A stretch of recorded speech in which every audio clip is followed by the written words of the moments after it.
Народ Восточного Туркестана, законные владельцы Восточно-Туркестанского края, с момента оккупации страдает от китайской эксплуатации своих подземных и наземных богатств и человеческих ресурсов.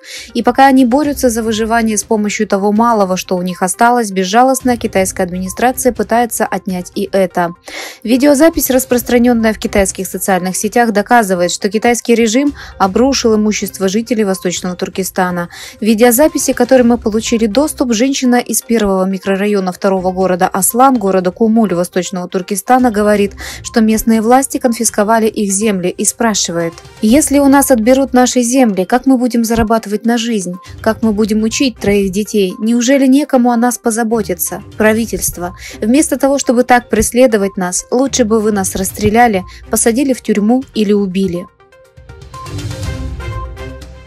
Уйгурская активистка-эмигрантка Айше Ханым, много лет прожившая в Турции, скончалась от почечной недостаточности. Погребальные молитвы о покойной были совершены в стамбульской мечети Шафакёй-Фатих, а похоронена она была на кладбище Селиври-Гюмишака. Айше Ханым, бежавшая от китайского гнета и нашедшая убежище в Турции, прожила здесь с мужем и 2 дочерьми около 10 лет. Она была источником вдохновения для уйгурских женщин, и ее близкие члены общины выразили свои соболезнования. Те, кто присутствовал на ее похоронах, отметили мирное завершение ее жизни.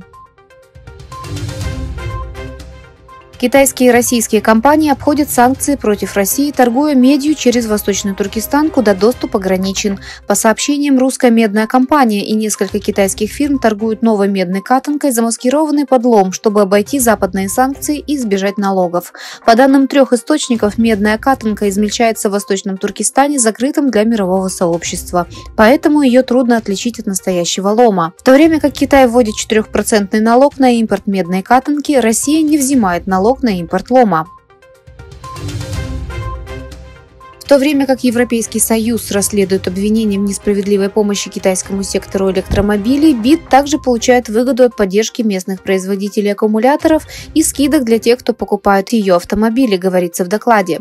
Немецкий Кильский институт мировой экономики сообщил, что помощь ведущему китайскому производителю электромобилей выросла с 220 миллионов евро в 2020 году до 2 миллиардов 100 миллионов евро всего 2 года спустя. Канцлер Германии Олаф Шольц, находящийся с официальным визитом в Китай, предостерег Пекин от демпинга и перепроизводства в секторе электромобилей. Президент США Джо Байден повторил свой призыв, сделанный в феврале, и потребовал запретить электромобили китайского производства. С другой стороны, сенатор Шеррод Браун, председатель банковского комитета Сената, заявил, китайские электромобили представляют собой экзистенциальную угрозу для американской автомобильной промышленности. Министерство иностранных дел Таджикистана отменило безвизовый режим для граждан Турции, имеющих общий гражданский паспорт на основе взаимности. В связи с этим решением владельцам турецких паспортов, желающим отправиться в Таджикистан, придется получать визу заранее. С 2018 года граждане Таджикистана могли посещать Турцию без визы на срок до 90 дней. С объявлением турецких властей о том, что виза будет применяться с 20 апреля, эта дверь закрыта. Отмена Турции безвизового режима для граждан Таджикистана произошла после мартовской стрельбы в Москве, в которой погибли более 140 человек.